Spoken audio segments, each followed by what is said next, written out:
Good morning সবাইকে। আজকে হচ্ছে সেপ্টেম্বরের 12 তারিখ, শুক্রবার, সকাল 7:40। আমাদের মাসাই মারা ট্রিপ গতকালকেই শেষ। আমরা আমাদের ট্রিপের অ্যাকচুয়ালি একদম শেষ প্রান্তে চলে এসেছি। অ্যাকচুয়ালি মেইন আকর্ষণ যেটা ছিল, আমাদের যে তিনটা ছিল, অ্যাম্বসালি, মোম্বাসা এবং মাসাই মারা, তিনোটা done. We are almost done with the trip. But রবীন্দ্রনাথের কথার মতো শেষ হইয়াও হইল না শেষ। হ্যাঁ, আমরা আজকে নাইরোবি ব্যাক করব, বাট আমরা যাওয়ার পথে লেক নৈভাসা হয়ে যাব। এইটা খুব বিখ্যাত ফেমাস একটা জিনিস, যেটা আমি আগে জানতাম না, লেক নৈভাসা। তো আমরা লেক নৈভাসা হয়ে ইয়ের দিকে যাব, নাইরোবির দিকে যাব। সেটা এখান থেকে প্রায় 4.5 ঘন্টা থেকে 4.5 ঘন্টা দূরে, আর নাইরোবি থেকে 2 ঘন্টা দূরে। তো লেক নৈভাসায় একটা বোট রাইড করব এবং তারপরে আমরা নাইরোবি ব্যাক করব। তো এটা হচ্ছে আমাদের প্ল্যান। আর মাসাই মারা তো গতকালকে ডান করলাম। মাসাই মারা কেমন লাগলো প্লিজ কমেন্টের মাধ্যমে জানাবেন। আমরা কিন্তু খুবই এক্সাইটেড এবং খুবই লাকি যে কালকে এতগুলো লায়ন এবং শেষ পর্যন্ত আমাদের যে অ্যাট্রাকশন ছিল, যে বনের রাজাকে দেখা, যে কেশর আলা লায়ন, সিংহ, সেটাকে দেখতে পাওয়া। তো আমরা সেই কাজটা, সেই আশাটা পূরণ হয়েছে, ওটা হচ্ছে সবচেয়ে বড় কথা। তো এখন আমরা ব্রেকফাস্ট করব। ব্রেকফাস্ট করে সকাল, এখন বাজে 7:41, ব্রেকফাস্ট করেই আমরা চলে যাব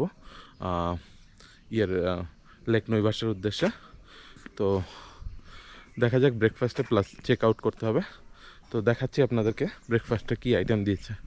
জাম্বো, হাউ আর ইউ? জাম্বো। সো আজকে ব্রেকফাস্টে কি আছে? ফ্রুটস, তরমুজ এবং আনারস, তারপরে হলো ওয়াফেল, একটা কি যেন মিক্স, এটা আমি জানি না, খেতে ভালো, আর প্যানকেক, জুস, এগ আসতেছে। তো lot of items, plus yoghurt and cereal অপশানে আছে। তো আমরা এখন ব্রেকফাস্ট করে বেরিয়ে পড়বো। Thank you. Once more, okay? Once more. Once more. Once more. Thank you. Very much. We are so happy for you guys. Haribo. Thank you. Karibo. We enjoyed our stay here. Thank you. Lovely family. Yes. So we are Friends, little Paul. So we are আমাদের breakfast শেষ। আমরা এখন lake নৈভাসের উদ্দেশ্যে রওনা দিব।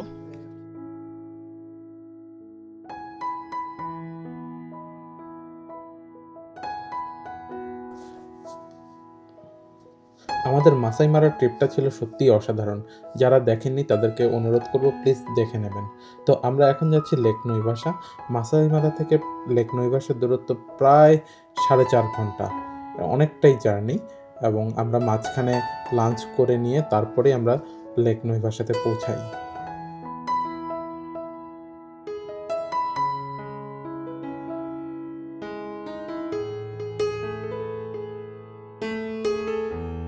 Corn কেমন বৌদি? কর্নটা হচ্ছে ভালো, কিন্তু আমরা যেমন একটু বেবি কর্ন খাই, এটা বেবি কর্ন না, এটা শক্ত। পুরো শক্ত কর্ন। হ্যাঁ, সো দাঁতের ব্যায়াম হয়ে যাবে আর কি।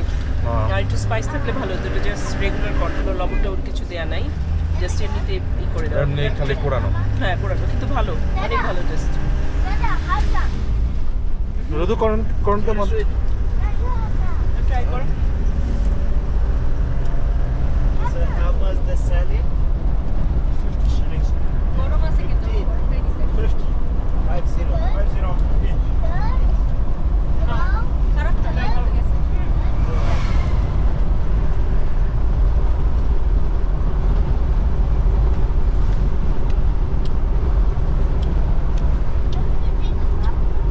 না, আসলে আপনার কথা ঠিক। দাঁতে যদি কেউ ব্যায়াম করতে চায় তাহলে এটা পারফেক্ট। অথবা যারা একটু কথা বলে বেশি, লাইক রোদেলা, হ্যাঁ, কথা বন্ধ হয়ে যাবে, ওদের ব্যায়ামও হবে। এটাই, যেগুলো মুখ কাটে কিনে দিতে পারো, যাতে পুরো তোমার কাছে যেগুলো চাই বলে না বলতে পারে। রাইট। সেটাই। মনে একটু কর্ন খাও। দুপুর 1:08। এখন আমরা এই যে এখনও আমরা নৈভাসা লেকে পৌঁছাতে পারি নাই। মাহি মাহু সামথিং একটা জায়গা, ওখান থেকে লেফট টার্ন নিতে হয়। রাইটে গেলে হচ্ছে নাইরোবি, আর লেফটে গেলে হচ্ছে কি যেন বলে নৈভাসা লেক, সেখান থেকে 1 ঘন্টা। তো আমরা এখানে একটা রেস্টুরেন্ট আছে বাফেলো কোমাজোন, বাফেলো এইখানে আমরা থামছি। রেস্টরুম প্লাস আমরা লাঞ্চ করব।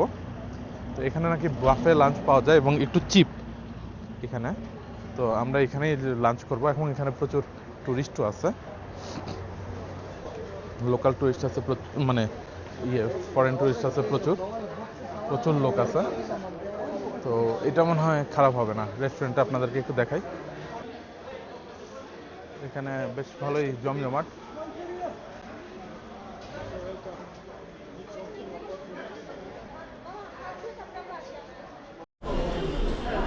I want to just to show you rice. This is the buffet item? Yeah. Okay. Okay. Is this chicken? Chicken. Okay. So this is the buffet item.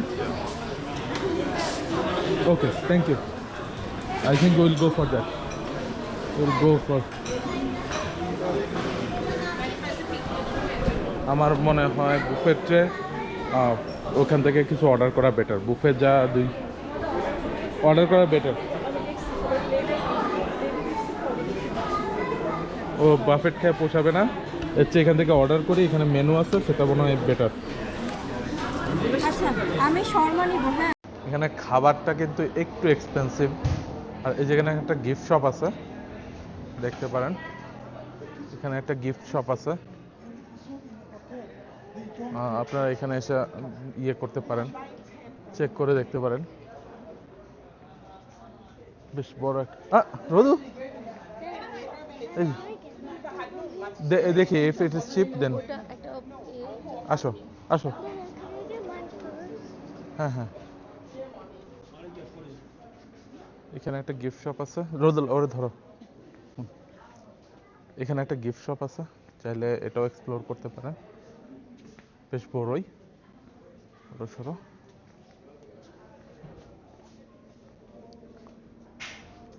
সুন্দর, প্রচুর জিনিস আছে, কিন্তু দাম কিরকম হবে জানি না। এখানে মারাত্মক দাম। যে এইটা আমি জিজ্ঞেস করলাম, বলে 1500 টাকা। এগুলো 1500 টাকা, যেগুলো 100 টাকায় বিক্রি করতো। এইখান থেকে কেনা সম্ভব না। এখান থেকে কিনতে যাওয়া মানে আপনার যদি টাকা বেশি হয় তাহলে কিনবেন, ওদেরকে দিয়ে যাবেন।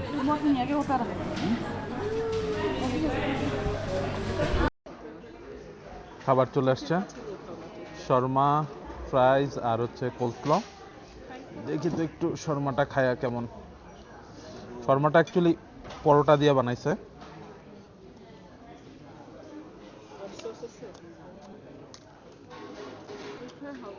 ভিতরে একটা সস আছে, কিন্তু স্পাইস নাই সেরকম। হ্যাঁ,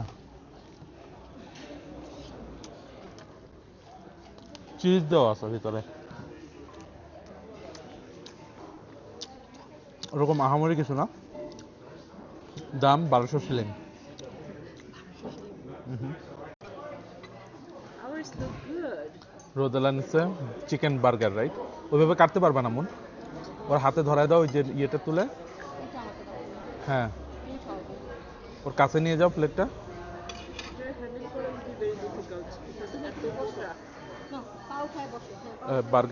বার্গারের দাম নিচ্ছে হচ্ছে 1500 শিলিং, চিকেন বার্গার।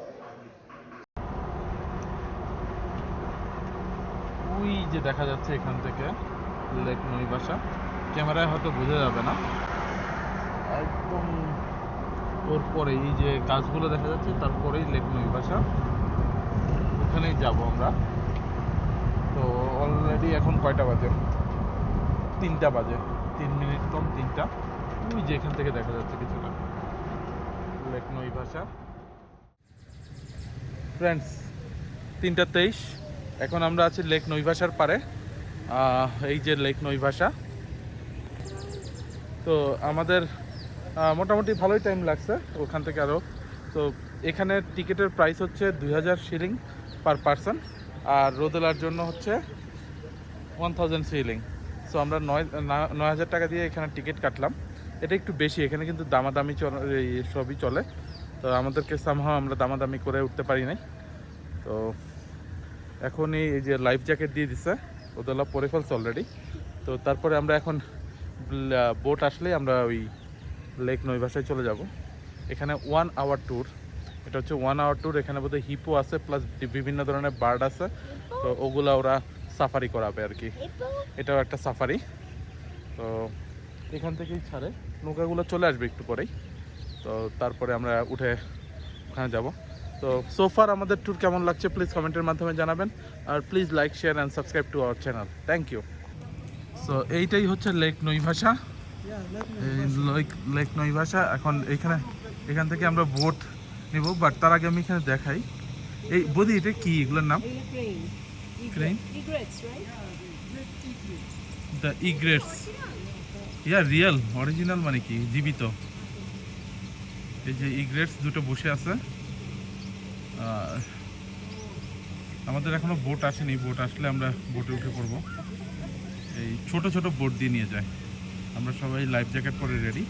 এই যে দেখাচ্ছি কোথায়, এই যে এখানে নাকি দোয়েল পাখি। এই যে দোয়েল পাখি, বাংলাদেশের জাতীয় পাখি। হ্যাঁ রাইট, বাংলাদেশের জাতীয় পাখি দোয়েল।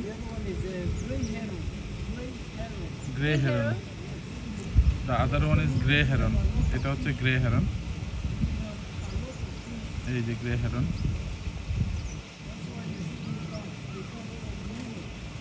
এখানে প্রচুর মাছ আছে, ইউরোপ থেকে এই পাখিগুলো আসে,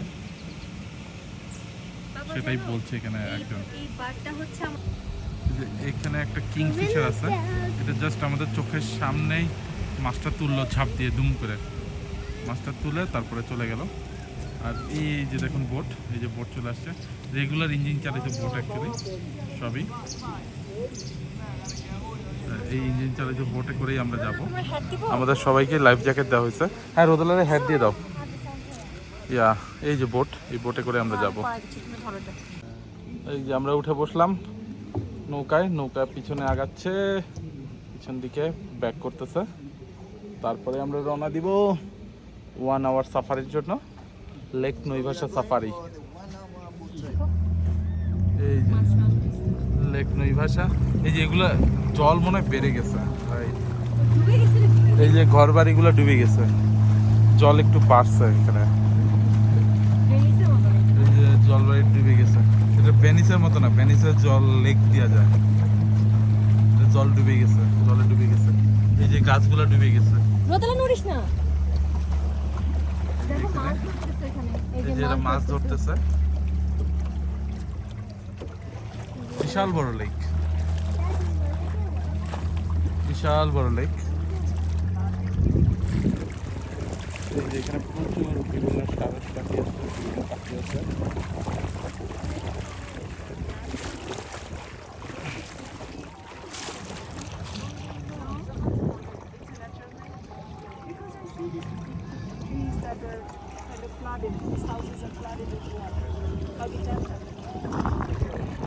এই যে পেলিকান, আমরা পেলিকান দেখে পাচ্ছি। এই যে পেলিকান, এই যে তিনটা পেলিকান। রোদেলা হাত ছেড়ে দাও। প্রায় মোর দেন 3000 হিপো আছে এই লেকটাতে। এই লেকটা কিন্তু হিপোদের একটা বিশাল ব্যাপার। আর এইটা হচ্ছে লেক নৈভাসা রিসোর্ট, নৈভাসা লেক রিসোর্ট। ওই যে হিপো মাথা তুলতেছে, জানি না আপনারা কতটুকু দেখতে পাচ্ছেন।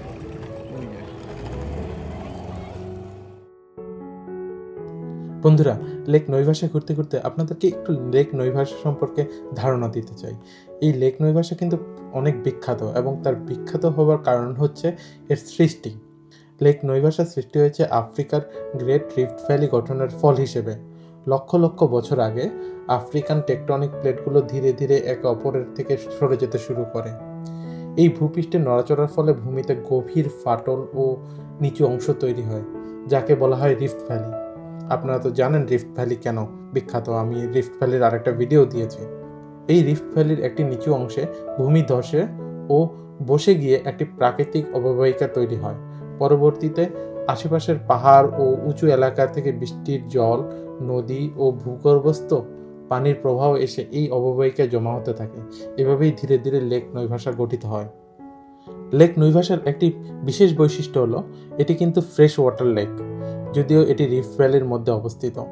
এর কারণ হলো হ্রদের নিচে থাকা ভূগর্ভস্থ নিষ্কাশন ব্যবস্থা। পানির একটি অংশ মাটির ভেতর দিয়ে বেরিয়ে যায়, ফলে লবণ জমে উঠতে পারে না। লেক নৈভাসা রাজধানী নাইরোবি থেকে প্রায় 90 কিলোমিটার উত্তর পশ্চিমে অবস্থিত। সমুদ্রপৃষ্ঠ থেকে প্রায় 1884 মিটার উচ্চতায় অবস্থিত। লেক নৈভাসা কিন্তু তার অসাধারণ জীববৈচিত্র্যের জন্য বিখ্যাত। এখানে 400টিরও বেশি প্রজাতির পাখি দেখা যায়। তার মধ্যে উল্লেখযোগ্য হচ্ছে pelican, Kingfisher, African fish eagle বা আফ্রিকান ইগল এবং ফ্লেমিঙ্গো। এছাড়া লেকের পানিতে প্রচুর হিপ্পোপটেমাস বাস করে। এদের খুব কাছ থেকেই চোখে পড়া যায়। আপনাদেরকে অলরেডি আমি একটা দেখিয়েছি, ওখানে কিন্তু প্রচুর হিপো। এবং হিপোদের একটা বৈশিষ্ট্য হচ্ছে হিপোরা কিন্তু সাঁতার জানে না, সেজন্য সবসময় তারা পাড়ের কাছাকাছিই থাকে। এবং লেক নৈভাসায় প্রচুর হিপো আছে। এছাড়া লেক নৈভাসার আশেপাশে বিভিন্ন জায়গায় জিরাফ, জিব্রা এবং আফ্রিকান বাফেলো দেখা যায়। এই লেকের আশেপাশে রয়েছে সবুজ ঘাসের মাঠ, আকাশিয়া গাছ এবং ফুলের বিশাল খামার। কেনিয়ার ফুল রপ্তানির বড় একটি অংশ আসে এই অঞ্চল থেকে। লেক নৈভাসা শুধু পর্যটনের জন্য নয়, বরং স্থানীয় অর্থনীতির জন্য অত্যন্ত গুরুত্বপূর্ণ।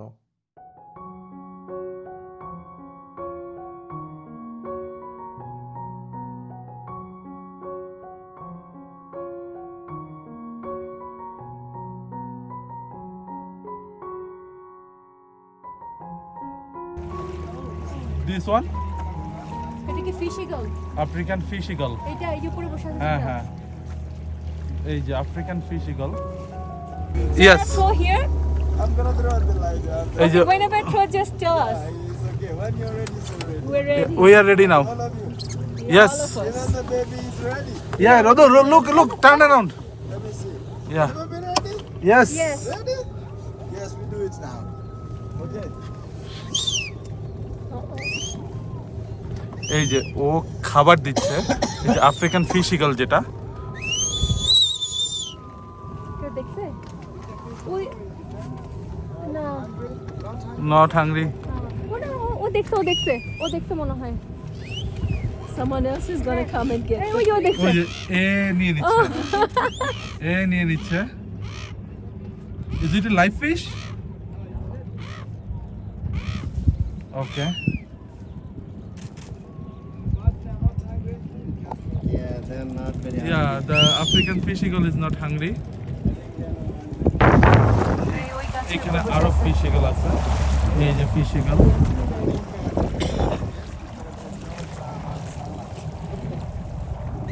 আবার আমরা ফিশ দিচ্ছি আমাদের।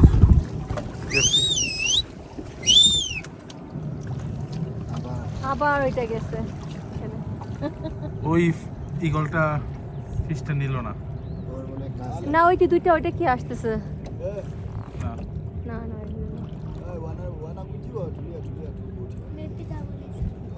ইয়া বাবা, Maybe he is not hungry. He or she, whatever. It's not hungry yet. Yeah, the fish is not hungry because it's dead. Maybe the bird is not. এই যে Oh, নিয়ে গেছে মনে হয় এটা।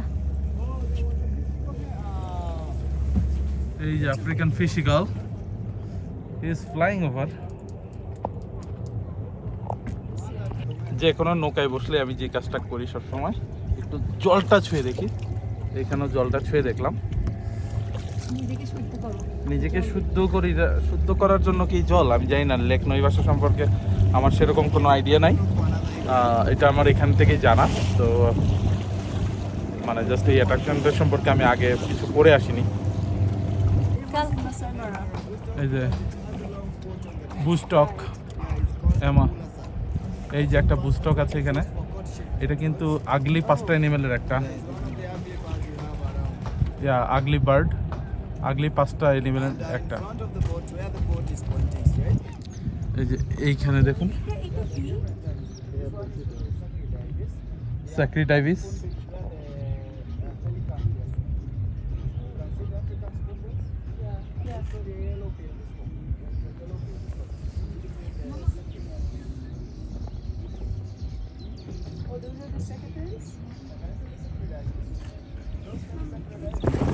এইটা হচ্ছে fish market, local fish market. এখানে এই লেকে কিন্তু প্রচুর মাছ আছে, এই লেকের মাছ দিয়ে মার্কেট। এই যে দেখুন গাছটার উপরে এতগুলো সিগাল, পেলিক্যান সব বসে আছে, মনে হচ্ছে গাছের ফুল, একাশিয়া গাছের ফুল। এই জিনিসটা খুবই সুন্দর, দারুণ বিউটিফুল।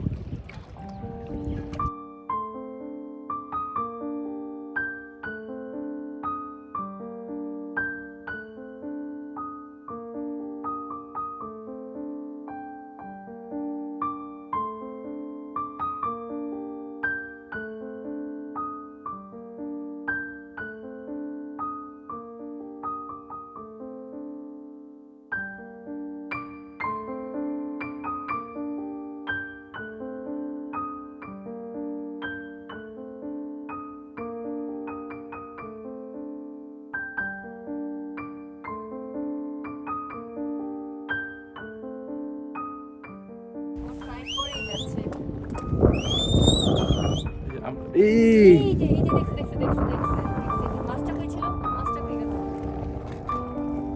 এই যে মাছটা নিয়ে গেছে। Got it.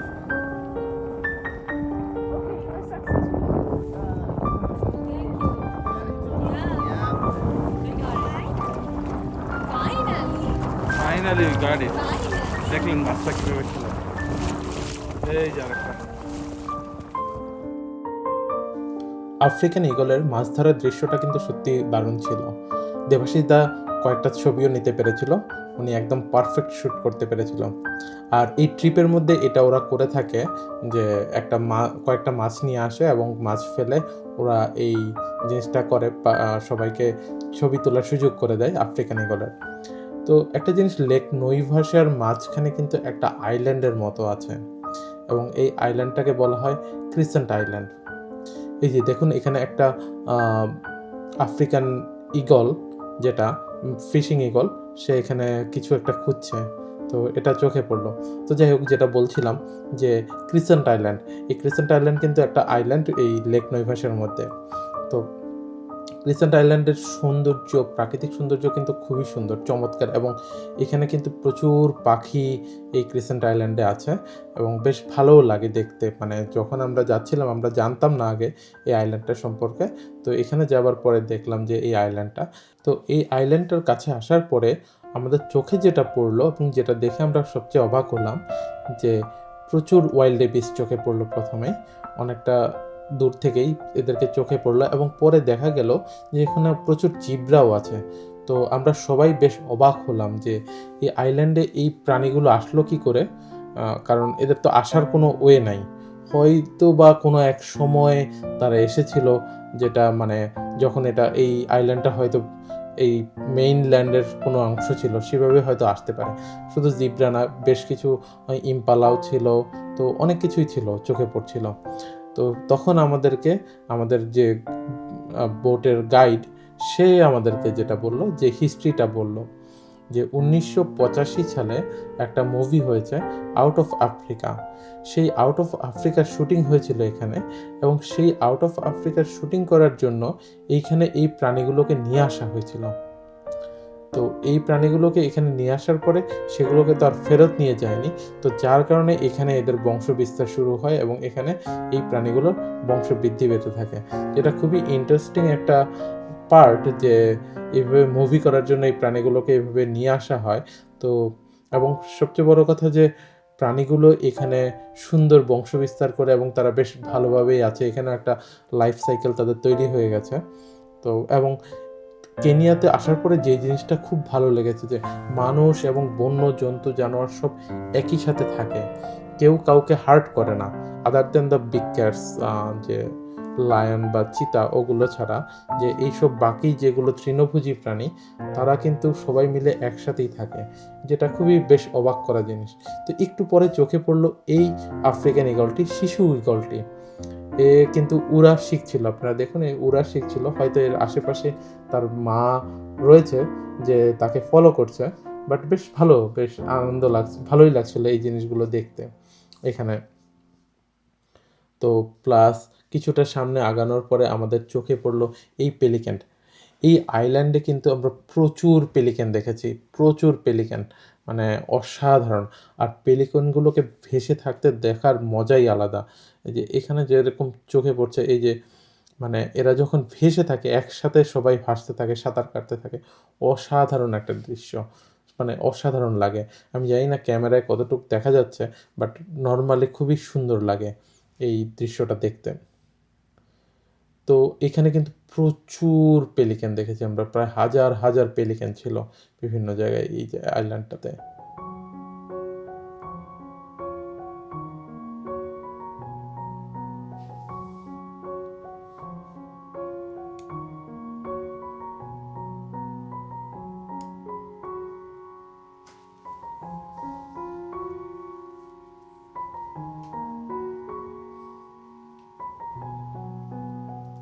তো আমাদের ট্যুর তো প্রায় ঘন্টাখানেকের ট্যুর ছিল।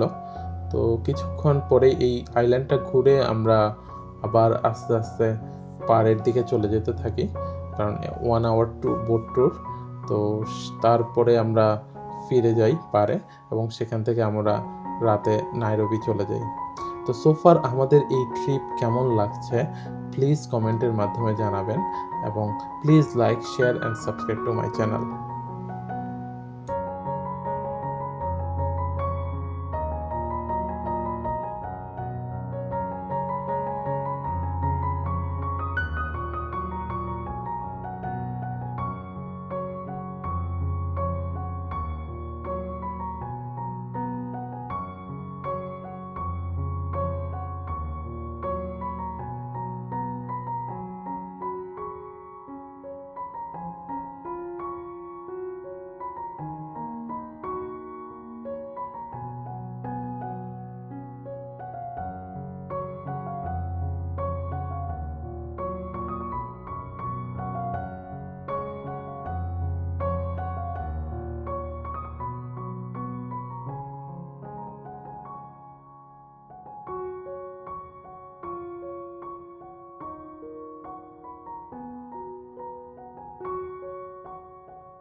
আমাদের বোট রাইড শেষ।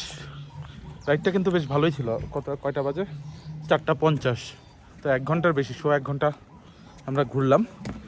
বেশ ভালোই লাগলো। সারা মানে পুরো এই কয়দিন যে পরিমাণ বাম্পের উপরে ছিলাম, গাড়ির বাম্পের পরে এই রাইডটা সুদিং মনে হলো। তো আমরা এখন নাইরোবিতে যাবো। এখান থেকে নাইরোবি প্রায় 2 ঘন্টা। আমি জাস্ট লাইফ জ্যাকেটটা রিটার্ন করলাম। নাইরোবিতে আজকে যে আর সেরকম কোনো কাজ নেই, রেস্ট। কালকে শপিং, দেন আমরা চলে যাব নেক্সট ডে। কালকে শপিং করে অ্যাকচুয়ালি রাতের ফ্লাইটে আমরা চলে যাব ইউএসএ। তো আমাদের অফিসিয়ালি সব ট্যুর অ্যাকচুয়ালি এখানেই শেষ। কালকে নাইরোবিতে কিছু করব কিনা সেটা এখনও প্ল্যান না, তো সেটা পরে জানাচ্ছি।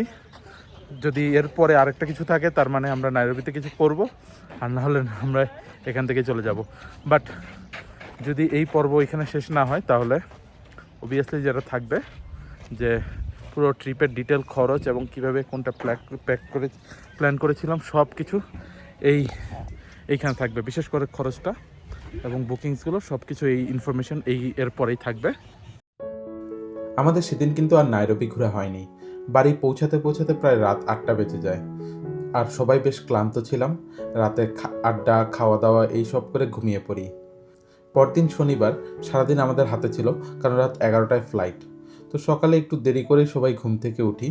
এরপর সবাই মিলে চলে যাই সাম্বা ক্যাফেতে। নাইরোবিতে কিন্তু প্রচুর ক্যাফে আছে এবং সাম্বা ক্যাফে হচ্ছে তাদের মধ্যে অন্যতম। সাম্বা মানে হচ্ছে বাগান। তো এই ক্যাফেটা কিন্তু বেশ সুন্দর, চমৎকার, একদম প্রাকৃতিক পরিবেশের মধ্যে, খুবই সুন্দর এবং বেশ ফেমাস নাইরোবিতে এবং বেশ পশ এরিয়ায় এই ক্যাফেটা। তো খুবই ভালো লাগলো। আমরা সেখানে ব্রাঞ্চ করলাম এবং ব্রাঞ্চ করার পরে আমরা চলে যাই এখানকার একটা লোকাল মার্কেটে নাইরোবিতে, কিছু কেনাকাটা করা। তো এখানেও কিন্তু আপনাকে প্রচুর দামাদামি করতে হবে। সবাই অস্বাভাবিক দাম চাইবে, হয়তো হাফ প্রাইসেই আপনি জিনিসগুলো পেয়ে যাবেন। তো আপনাকে কিন্তু সেই দামাদামিটা এখানেও করতে হবে। দেখাও, এই যে মন কতগুলো শপিং করছে, দেখো একটা করে। শপিং এর চেয়ে যেটা বেশি যন্ত্রণাদায়ক ছিল হচ্ছে বার্গেনিং। ওরে Right. বাপরে বাপ, গুলিস্তান কি বলে, গুলিস্তান, গাউসিয়া মার্কেট, গাউসিয়া ফেজ। এখন বার্গেনিংটা কে করছে বেশি? বৌদি বলেন বার্গেনিংটা কে হ্যাঁ করছে আমরা বেশি? জানতাম না যে ছেলেরা এত বার্গেন করতে পারে। কারণ যে আমরা পকেটে লজ্জায় চলে আসছি। যে পয়সা দেয় সে বুঝে তার 1 টাকা গেল লস। আমরা পছন্দ করে চলে আসছি, ছেলেরা বার্গেনিং করে কিনে আনছে, রাইট? হ্যাঁ। 1000 টাকার জিনিস 500 টাকায়। হ্যাঁ 500 টাকার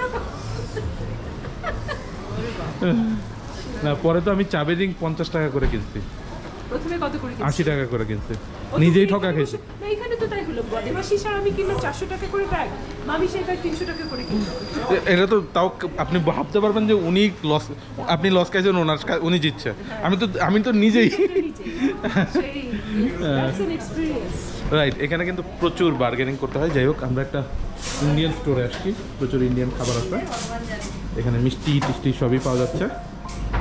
তো মোটামুটি কেনাকাটা শেষ করে আমরা সন্ধ্যা নাগাদ বাড়ি চলে যাই এবং রাত 11টার ফ্লাইটে আমরা নাইরোবি থেকে লন্ডন হয়ে ইউএসএতে ব্যাক করি। আর এর মাধ্যমে আমাদের এই পুরো নাইরোবি ট্রিপ এখানেই শেষ হয়। তো বন্ধুরা, চলুন আপনাদেরকে এখন জানিয়ে দেই যে আমার টোটাল কত খরচ পড়েছে এই ট্রিপে। তার আগে বলবো, please like, share and subscribe to my channel. আচ্ছা, এবার চলে যাই আমরা খরচের দিকে, যে আমাদের কত খরচ পড়লো। আগেই বলেছিলাম যে আমরা একটা প্যাকেজ নিয়েছি। তো আমাদের এই প্যাকেজে পার পার্সন হচ্ছে $1200 করে, আর রোদেলার জন্য ওরা $800 নিয়েছে। তো আমার মুন আর রোদেলা সব মিলে $3200। এবং তার প্যাকেজের জিনিস যা যা ইনক্লুডেড ছিল তা হচ্ছে আমাদের যে 5 রাত আমরা যে ছিলাম বিভিন্ন জায়গায়, সেটা প্লাস ট্রান্সপোর্টেশন এবং গাইড এবং গাড়ি সব কিছু ইনক্লুডেড ছিল। যে নাইরোবি টু অ্যাম্বোসালিতে সেই রাত থাকা রিসর্টে, সেকেন্ড ডেতে আমাদেরকে অ্যাম্বোসালি থেকে মোম্বাসা যাওয়া, ট্রেনের টিকিট ইনক্লুডেড, তবে সেটা কিন্তু 3rd ক্লাসে, নট 1st ক্লাস। আর তারপরে মোম্বাসাতে আমাদেরকে স্টেশন থেকে পিক আপ এবং মোম্বাসাতে 2 রাত রিসর্টের, এভরিথিং ইনক্লুডেড। তারপরে হচ্ছে সেখানে মোম্বাসা থেকে আবার নাইরোবি আসা। নাইরোবিতে এসে রাতের বেলা থাকাটা কিন্তু ইনক্লুডেড ছিল না। এবং তারপরে হচ্ছে যে এর পরের দিন আমরা চলে যাই মাসাইমারাতে 2 রাত। তো পুরো বাকি এই সব কিছুই ইনক্লুডেড ছিল, ইনক্লুডিং খাওয়া দাওয়া এবং রিসর্ট। তো সব মিলিয়ে আমাদের সেখানে খরচ হয়েছে $3200। আচ্ছা, এর মধ্যে যেটা ইনক্লুডেড ছিল না সেটা হচ্ছে পার্কের এন্ট্রান্স ফি। অ্যাম্বোসালিতে আমাদের পার্কের এন্ট্রান্স ফি পার পার্সন $60 করে, দুইজনে $120 প্লাস রোদেলার হচ্ছে $35, তাহলে $155। আর দ্বিতীয় আরেকটা যেটা খরচ হয়েছে আমাদের মোম্বাসাতে, যে আমরা রাইডটা করেছি, তাতে আমাদের খরচ হয়েছে $49। আর ওটা হচ্ছে পার্কের ফি প্লাস বোট রাইডের জন্য হয়েছে $31। তাহলে ওখানে গেল হচ্ছে $80 প্লাস। এরপরে হচ্ছে মাসাইমারাতে এন্ট্রান্স ফি। মাসাইমারাতে আমাদের এন্ট্রান্স ফি হচ্ছে পার পার্সন $200 আর রোদেলার জন্য হচ্ছে $50, তো $450। এরপরে যেটা আরেকটা যেটা খরচ হয়েছে, আমরা যখন মাসাই মারা থেকে ব্যাক করছিলাম নাইরোবি, সেদিন লাঞ্চের খরচটা আমাদের পড়েছে $45 মতো। আর যেহেতু আমরা ওই যে লেক নৈভাসাতে গেছিলাম, লেক নৈভাসাটা আমাদের প্যাকেজে ইনক্লুডেড ছিল না, তো তার জন্য আমাদেরকে এক্সট্রা টাকা দিতে হয়েছে। যে গ্যাসের প্রাইসটা আমরা দিয়ে দিয়েছি, যেহেতু গাইড ইনক্লুডেড ছিল, গাড়ি ইনক্লুডেড দিয়েছিল, তাহলে আমরা এক্সট্রা গ্যাসের প্রাইসটা দিয়েছি, সেটা হচ্ছে গিয়ে $27, 3500 শিলিং পড়েছিল, যে এক্সট্রা 40-80 কিলোমিটারের আমরা তেলের প্রাইস $27 সেটা দিয়েছি। আর হচ্ছে লেক নৈভাসা ঘোরার জন্য খরচ হয়েছে $38 তিনজনে, 2000 শিলিং করে পার পারসন, আর রোদেলার জন্য 1000 শিলিং, টোটাল 5000 শিলিং, $38। আর এই সব মিলিয়ে টোটাল খরচ হচ্ছে আমাদের $3995, প্লাস আমরা $100 টিপস দিয়েছি। আমি $100 টিপস দিয়েছি, আর একবার দেবাশিস দা $100 টিপস দিয়েছে। তো যেহেতু আমি আমারটা দিলাম, কারণ আমি হলে তো আমি দুই জায়গায় দুইবার দিলেও টোটাল $100 দিতাম, হয়তো সেম পার্সেন্ট, এই জন্য $100 টিপস গেছে। আর ওয়াটার আমরা বিভিন্ন জায়গায় জল কিনতে হয়েছে, সেটার জন্য আরও $50। সো সব মিলিয়ে $4145 আমাদের টোটাল খরচ হয়েছে। এরপরে হচ্ছে ফ্লাইটটা যেহেতু এক একজনের জন্য এক এক রকম হবে, সেই জন্য আমি আর সেটা এখানে ইনক্লুড করিনি। তো টোটাল এই খরচে আমাদের পুরো ট্রিপটা হয়ে গেছে। আর এছাড়া ছিল আরেকটা খরচ, সেটা হচ্ছে আপনার কেনাকাটা ছাড়া আপনার আরেকটা খরচ আপনাকে মাথায় রাখতে হবে, সেটা হচ্ছে যেদিন আপনি নাইরোবিতে আসবেন সেদিন রাতের খরচ, প্লাস মাঝখানে একদিন নাইরোবিতে থাকার খরচ। এই দুটো খরচ কিন্তু আমার ছিল না, যেহেতু আমি মামার বাড়িতে ছিলাম। তো এই খরচগুলো আপনাকে ইনক্লুড করতে হবে। এই হচ্ছে টোটাল খরচ। তবে আমাদের এই ট্রিপটা কিন্তু সত্যি একটা মেমোরেবল ট্রিপ ছিল, এবং মাসাই মারাটা সত্যি এনজয় করেছি আমরা, এম্বোসালিতেও প্রচণ্ড এনজয় করেছি, এবং মোম্বাসাটাও বেশ ভালো লেগেছে। মানে সব মিলিয়ে টোটাল কমপ্লিট প্যাকেজ খুবই ভালো লেগেছে, অসাধারণ লেগেছে। তো আমাদের এই ট্রিপ আপনাদের কেমন লাগলো প্লিজ কমেন্টের মাধ্যমে জানাবেন। আর এই ট্রিপের সব কিছু এখানেই শেষ করলাম। আবার দেখা হবে নতুন কোনো ট্রিপ নিয়ে। ততদিন ভালো থাকবেন, সুস্থ থাকবেন, আর please like, share and subscribe to my channel. Thank you.